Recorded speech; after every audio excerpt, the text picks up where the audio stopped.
Hello friends मु हरकृष्ण आज बनइबा paneer Majestic.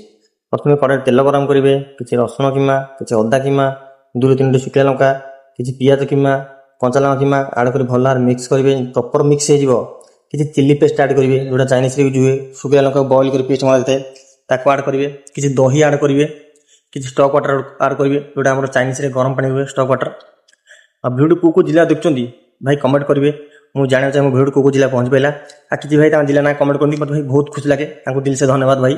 इन मो भिडियो देखी था भल पाई था आते सारा भल पाई देते बहुत बहुत धन्यवाद। तापर स्वाद अनुसार लुण आड करेंगे, किसी चाइना सल्ट किसी लंका पाउडर किसी व्हाइट पेपर किसी ब्लैक पेपर आड करी किसी काजू आड करेंगे। भल भाव मिक्स करदे भाई जी प्रॉपर मिक्स हो क्रीम आड करेंगे भाई दुई तीन मिनट मिक्स करेंगे। टिके मिक्स हो तादे छणा होता पनीर पकोड़ा आड करेंगे। पनीर सब लंबा लंबा काटिए फिंगर चिप्स भाया लंबा लंबा कोटिंग कर छाड़िए पकईदे आप दुई तीन मिनट ड्राए करेंगे। आप प्रस्तुत हो पनीर मेजेस्टिक। भाई फ्लेवर पानी घी आड करेंगे। वीडियो बहुत मत शेयर करूँ। रोचे जय जगन्नाथ।